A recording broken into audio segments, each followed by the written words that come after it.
ప్రభు అయిన యేసు క్రీస్తు నామంలో మనకందరికీ శుభములు. ఇప్పటి వరకు మనము బ్రతికి ఉన్నామంటే దేవుని యొక్క కృప, కనికరము, దయ, ఆయన యొక్క చిత్తము, ఆయన యొక్క ప్రణాళికలు. రోమ 3:23లో దేవునికి మహిమనకు సమానముగా మనము ఉండాలని ఆయన యొక్క ఉద్దేశమై ఉన్నది. We all fall short of glory of God. అంటే దేవుని మహిమ ఈ స్థాయిలో ఉంటే మనము తక్కువగా కనపడుతూ ఉంటాము. మనము బ్రతికి ఉన్నాము, దేవుని దగ్గరికి రాగలుగుతున్నాము అంటే పరిశుద్ధాత్మ దేవుని యొక్క ఉద్దేశం ఏమిటంటే ఆయన యొక్క పని మనల్ని దేవునికి కలిగిన మహిమకు సమానమైనటువంటి మహిమ మనకు కూడా ఉండాలని పరిశుద్ధాత్మ దేవుడు ఇట్టి అవకాశాలను మనకు దయచేస్తూ ఉన్నాడు.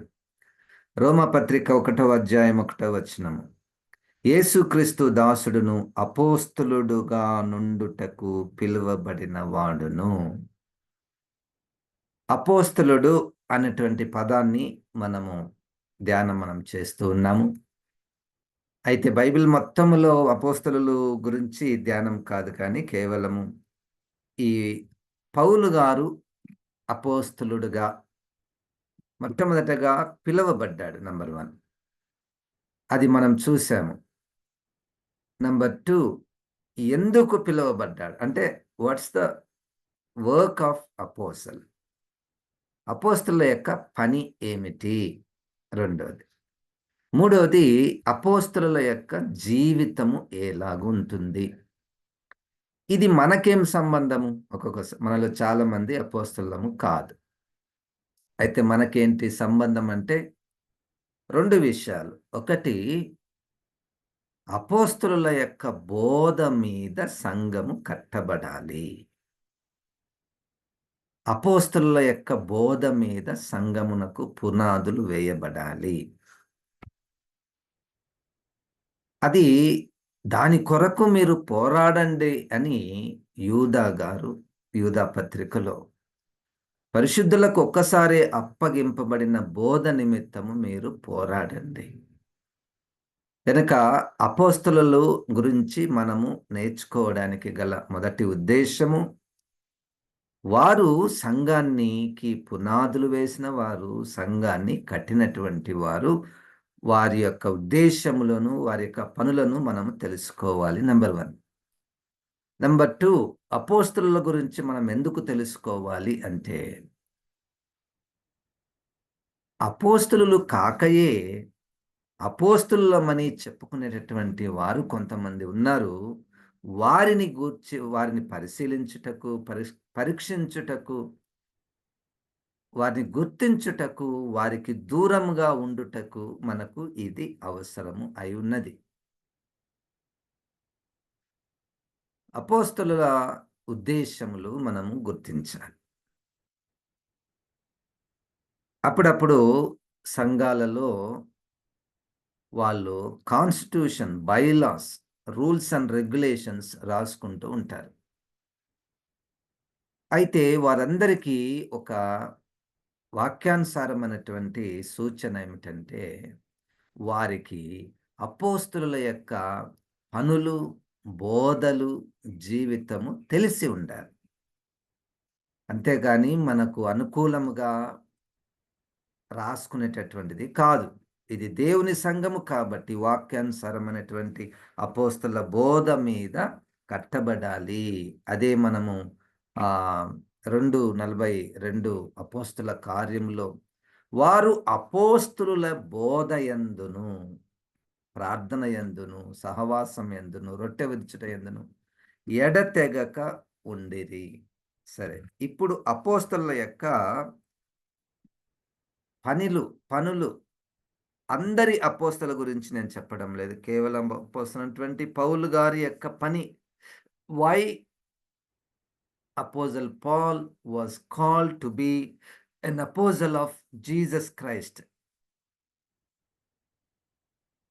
అనేటువంటి విషయాన్ని మనము గమనిస్తే, ఈ 2వ వచనములోనే రోమపత్రిక 1వ అధ్యాయము 2వ వచనంలో దేవుని సువార్త నిమిత్తము ప్రత్యేకింపబడిన వాడునైన పౌలు.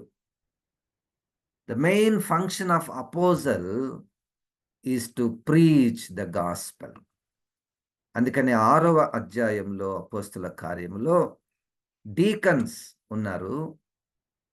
అక్కడ భోజనము వడ్డించే విషయంలో కొంతమంది ఉన్నారు. అప్పుడు అపోస్తలులు ఏమంటారంటే, అయ్యా మేము సువార్త చెప్పుటకు ప్రత్యేకింపబడిన వారము. Who is an apostles? Who is called and who has burden to preach the gospel. దేవునికి స్తోత్రం. అటువంటి వారిని నేను చాలా చూశాను. చాలా మందిని నేను చూశాను. వారికి సువార్త చెప్పడం అంటే అది దేవుడు వారిని సిద్ధపరిచి పంపించాడు.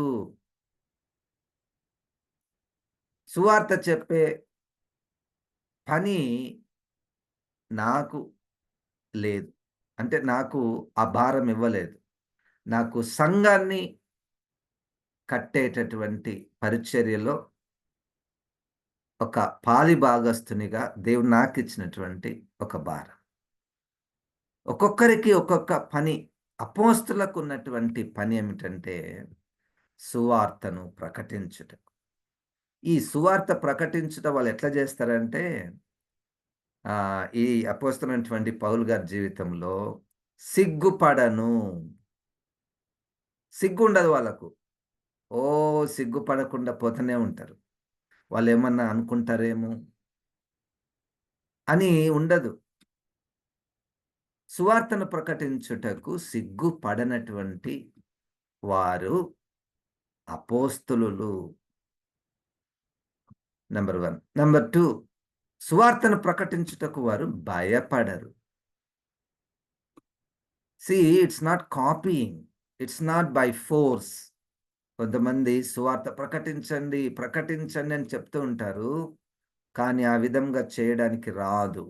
అది ఒక పిలుపు. సువార్తను ప్రకటించేటటువంటిది నానా విధములుగా ప్రకటించే అవకాశం ఉన్నది.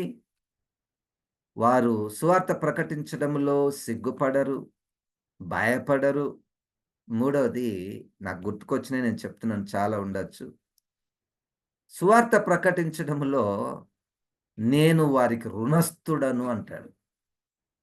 అన్యులకు నేను, యూదులకును అన్యులకును నేను రుణస్థుడను. అంటే ఎవరి దగ్గరైనా అప్పు తీసుకుంటే వారికి ఎప్పుడు కట్టాలి, ఎప్పుడు కట్టాలి, ఎప్పుడు కట్టాలి, దొరికితే కడదామన్నట్టుగా ఉంటుంది కదా. అట్లే వారికి ఎప్పుడు సువార్త చెప్పాలి, నేను వాళ్ళ దగ్గర అప్పు తీసుకున్నట్టే అని ఆ మనస్సు కలిగినటువంటి వారు అపోస్తలులు. దేవునికి స్తోత్రం, హల్లెలూయా. ఇక వారికి ఉన్నటువంటిది ఇంకొకటి ఏంటంటే, అపోస్తలుడైనటువంటి పౌలు గారు ఫిలిప్పీలకు రాసినటువంటి పత్రికలో ఏ విధము చేతనైనను మిమ్ములను తండ్రి ఎదుట నిష్కలంకులుగా నిలవబెట్టాలని వారి యొక్క ఉద్దేశం. అది మొదటిది. కనుక అపోస్తలుల యొక్క పరిచర్య ఏమిటంటే సువార్తను ప్రకటించుట. పని. Purpose of an apostle, purpose of calling of an apostle. తీతుకు పౌలు గారే వ్రాస్తూ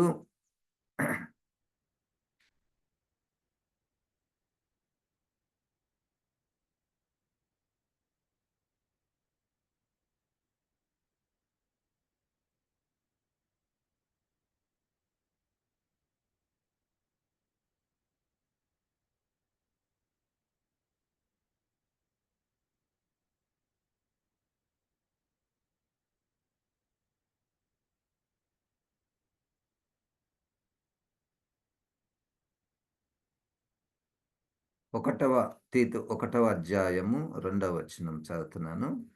నిత్య జీవమును గూర్చిన నిరీక్షణతో కూడిన భక్తికి ఆధారమగు సత్య విషయమైన అనుభవ జ్ఞానము నిమిత్తమును దేవుని దాసుడును యేసుక్రీస్తు అపోస్తలుడునైన పౌలు మనందరి విశ్వాస విషయంలో నా నిజమైన కుమారుడగు తీతుకు శుభమని చెప్పి వ్రాయినది.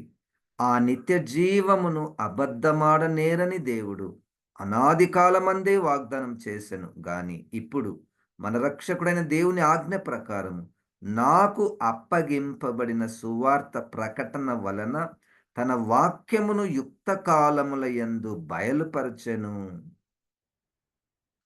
తండ్రి అయిన దేవుని నుండి మన రక్షకునైన క్రీస్తు యేసు నుండి కృపయు కనికరము సమాధానమును నీకు కలుగునుగాక. నిత్య జీవమును గూర్చినటువంటి సువార్త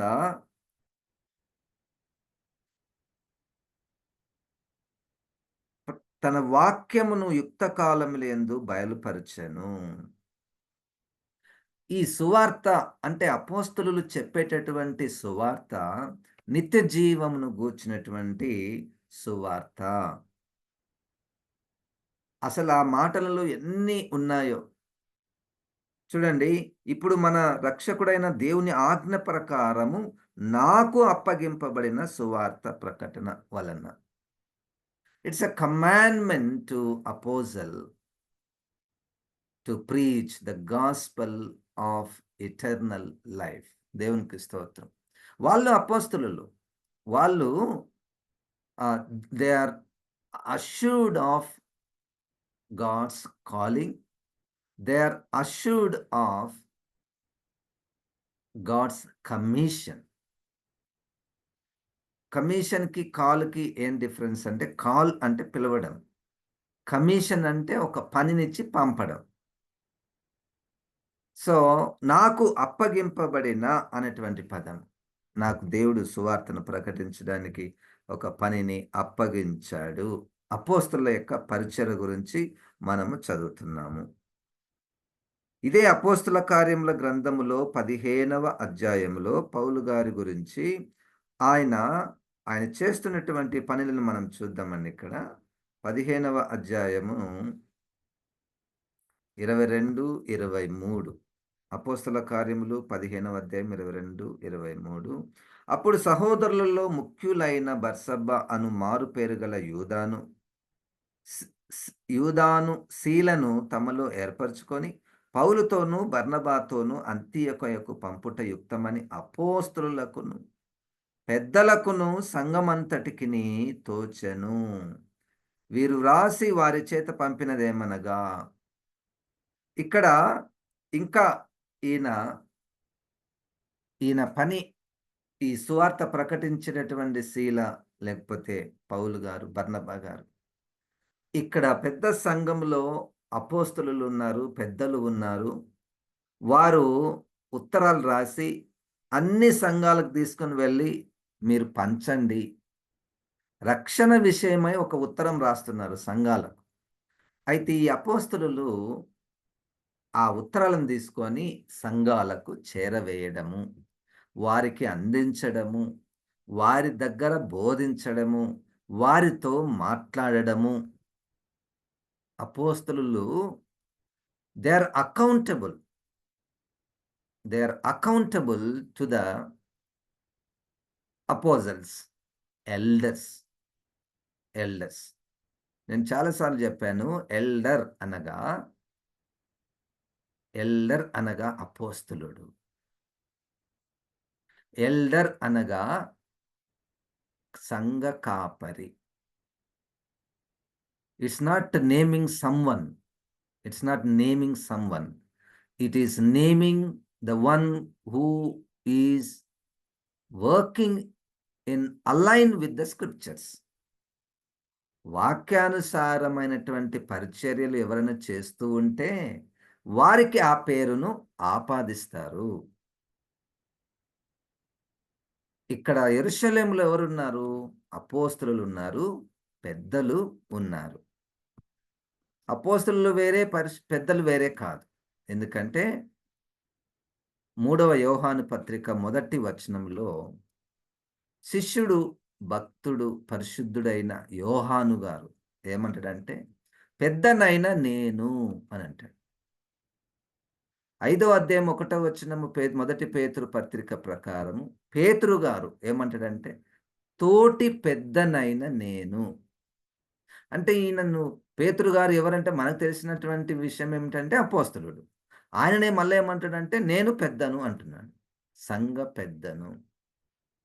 సరే, ఇక్కడ మనము అపోస్తలుల యొక్క పనులను గురించి మనము నేర్చుకుంటున్నాం. అపోస్తలుల యొక్క పని ఏమిటంటే, సంఘాలకు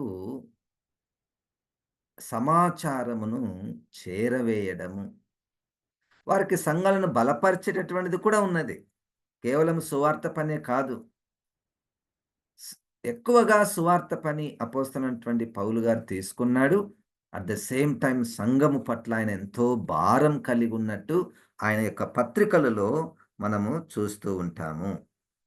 మొదటి కొరింథీయులకు రాసిన పత్రిక 4వ అధ్యాయము 9వ వచనం. ఈరోజు మనము ఏం నేర్చుకుంటున్నామంటే అపోస్తలుల యొక్క పరిచర్య. వారిని మనము ఈ పరిచర్య వీళ్ళు చేస్తున్నారా లేదా అని మనం గుర్తించాలి. మన చుట్టూ చాలా మంది అపోస్తలులుగా పిలువబడుతున్నారు. Some are in really called by God. Some are really commissioned by God. Sent out to preach the gospel. At the same time అదే సమయంలో కొంతమంది అపోస్తలులుగా పిలువబడుతున్నప్పటికీ వాక్యానుసారమైనటువంటి పనులు వారిలో కనపడినప్పుడు వారు అపోస్తలులు కాదు అని మనము గుర్తించాలి. కఠినమైనటువంటి మాట 2వ అధ్యాయము ప్రకటన గ్రంథంలో వాడినటువంటి మాట ఏమిటంటే, సంఘం అంటే విశ్వాసులు, ఇదిగో ఈయన అబద్ధ అపోస్తలుడు అని చెప్పారంట. ఈయన అబద్ధ అపోస్తలుడు. దీన్ని బట్టి చెప్పగలిగారు అంటే, వాక్యపు వెలుగులో అపోస్తలుల యొక్క పిలుపు ఏ విధంగా ఉంటుంది, జీవితం ఏ విధంగా ఉంటుంది, వాళ్ళ పనులు ఏ విధంగా ఉంటాయి అని ఈ సంఘానికి, ఎఫెసు సంఘానికి తెలుసు. తెలిసినప్పుడు ఎవరైనా వచ్చి నేను అపోస్తలుడు అన్నాడనుకో, ఈ క్రైటీరియాకు ఆయన మ్యాచ్ కాలేదనుకో, ఆయన అబద్ధ అపోస్తలుడే అయితాడు. వారు చాలా సీరియస్ తీసుకున్నారు ఈ మ్యాటరు. ఎందుకంటే అబద్ధ అపోస్తలుడు వస్తే సంఘము చెడిపోతుంది. తప్పుడు సువార్త ప్రకటించబడుతుంది. గనక వారు పరీక్షించినట్టు మనము చూస్తున్నాం. మొదటి కొరింథీ 4వ అధ్యాయము 9వ వచనము. మరణదండన విధింపబడిన వారమైనట్టు దేవుడు అపోస్తలులమైన మమ్మును అందరికంటే కడపట ఉంచి ఉన్నాడని నాకు తోచుచున్నది. మేము లోకమునకు, దేవదూతలకును, మనుష్యులకును వేడుకగానున్నాము. మేము క్రీస్తు నిమిత్తము వెర్రివారము, మీరు క్రీస్తునందు బుద్ధిమంతులు. మేము బలహీనులము, మీరు బలవంతులు. మీరు ఘనులు, మేము ఘనహీనులము. అపోస్తలుల యొక్క లైఫ్ స్టైల్ ఇక్కడ మనకు కనబడుతుంది. అందరికంటే కడపట ఉంచి ఉన్నాడు, మరణదండన విధింపబడిన వారమైనట్టు. అంటే ఇతర వాక్యాలతో మనం కలుపుకుంటే శ్రమలు. అపోస్తలుల యొక్క పని, ఆ పని ఎటువంటిదంటే శ్రమలతో కూడుకున్నటువంటి పని. There cannot be a luxurious ministry by any apostle. There cannot be. ఇప్పుడు ఆయన పెద్ద అపోస్తలుడు కాబట్టి దేవుడు ఆయనను ఆశీర్వదించాడు అన్నటువంటి సంభాషణ లేదు. అన్నటువంటి సమాచారం లేదు. Being an apostles, he is commissioned to preach the gospel in the means of suffering. Suffering అంటే చాలా రకాలుంటది. మెంటల్‌గా టార్చర్స్ ఉంటాయి. ఫిజికల్‌గా చాలామంది ఇబ్బంది పెడుతూ ఉంటారు. కానీ అపోస్తలుల యొక్క పని వాళ్ళు ఏమని భావిస్తారంటే, పౌలు గారు ఆయన మరణం, ఆయన యొక్క శ్రమలు తట్టుకోలేకుండా దేవుడే ఈ యొక్క ఇట్టి పరిస్థితిని మాకు కలిగించాడా? మమ్మల్ని చూసి ఇంత వెర్రివారిగా అంటున్నారు. లోకానికి మేము వేడుకగా కనపడుతున్నాము. వేడుకగా అంటే ఇది ఉత్సవం కాదు. It's a they are exposed to public insult. ఇప్పుడు వేడుకగా అంటే మనం ఏదైనా బయట పబ్లిక్‌లో స్టేజ్ ఏస్తుంటే స్టేజ్ మీద కొన్ని ఆ చిత్రాలను చూసి మనం నవ్వుకుంటాం చూడండి. అటువంటి స్థితి. అపోస్తలులు ఎందుకు పిలువబడ్డారు? What is the purpose of God calling them and commissioning them? మొదటి కొరింథీ 15:15 వచనము. కేవలం అపోస్తలుడైనటువంటి పౌలు గారి గురించే నేను కొన్ని విషయాలను మీ దృష్టికి తీసుకొని వస్తున్నాను. దేవుడు క్రీస్తును లేపనని ఆయనను గూర్చి మేము సాక్ష్యము చెప్పి ఉన్నాము గదా! మృతులు లేపబడని యెడల దేవుడు ఆయనను లేపలేదు గనక మేమును దేవుని విషయమై అబద్ధపు సాక్షులముగా అగుపడుచున్నాము. It's a true teaching. అపోస్తలుల యొక్క పనేమిటంటే, యేసుక్రీస్తు తిరిగి లేచి ఉన్నాడు. ఈ మాట చెప్పడానికి చాలా ధైర్యం కావాలి మొదటి శతాబ్దంలో. యేసుక్రీస్తు పుట్టాడా? No problem. యేసుక్రీస్తు జీవించాడా? ఏం సమస్య లేదు. మంచి బోధనలను బోధించాడా? ఏం సమస్య లేదు. చనిపోయాడా? బాగయింది. సరే ఒప్పుకుంటామయ్యా చనిపోయిండు. కానీ ఎట్టి పరిస్థితులలో యేసుక్రీస్తు తిరిగి లేచాడని మీరు చెప్పకూడదు అని హెచ్చరిక యూదా పెద్దల ద్వారా. సమాజంలో యేసుక్రీస్తు తిరిగి లేచాడని చెప్తే మీకు వెర్రి ఏమన్నా ఉందా? బుద్ధి ఉందా? పిచ్చి లేసిందా మీకు? అసలు లోకం పుట్టినది మొదలుకొని చచ్చిపోయిన మనిషి ఎప్పుడైనా లేచాడా? అన్నటువంటి ప్రశ్నలు. కానీ an apostle is assured of the resurrection of Jesus Christ. Confirmation of the resurrection of Jesus Christ. వారి పనేంటంటే పునరుద్ధానుడైన యేసుక్రీస్తుని గూర్చి ప్రకటించుట. పునరుద్ధానుడైనటువంటి యేసుక్రీస్తుని గురించి ప్రకటించే పని అపోస్తలుల యొక్క పని అని మనము గుర్తించాలి. So there are many apostles around us. And if you are an apostle, నీవు వాక్యపు వెలుగులో అపోస్తలుల యొక్క జీవితంతో పోల్చుకొని ఆ విధంగా ఉంటే మనము అపోస్తలం అవుతాం. మనం గుర్తించాలి, ప్రియమైన సంగమ, అపోస్తలులు ఎవరు? ఎట్టి జీవితం కలిగి ఉన్నారు? వాళ్ళు చేస్తున్నటువంటి పని ఏమిటి? అని మనం గుర్తించడం మాత్రమే కాదు, వారిని వెంబడించాలి. హల్లెలూయా! హల్లెలూయా! వాళ్ళని ఎందుకు వెంబడించాలి సార్ అంటే, వారి బోధల మీదనే సంఘము కట్టబడుతుంది. వారే సంఘాన్ని అలంకరిస్తున్నారు క్రీస్తు రాకడ కొరకు. అపోస్తలులు, మంచి అపోస్తలులు ఉన్నారు. మన చుట్టూ కాపర్లున్నారు, సువార్తికులున్నారు, బోధకులున్నారు, అపోస్తలులు ఉన్నారు. వారినందరిని వెంబడించాలి. నిజమైనటువంటి కాపర్‌ని వెంబడించాలి. నిజమైనటువంటి సువార్తికుడిని వెంబడించాలి. నిజమైనటువంటి బోధకుడిని మనము అంగీకరించాలి, వెంబడించాలి. ఎందుకంటే మనం కట్టబడడానికి దేవుడు వారిని మన మీద అపాయింట్ చేశాడు. ప్రార్థన చేసుకుందాం. జీవం గల తండ్రి, వాక్యమైన దేవా, ఈ వాక్యమును నాయనా మాలో ఫలింపచేయమని యేసు నామమున ప్రార్థిస్తున్నాం తండ్రి.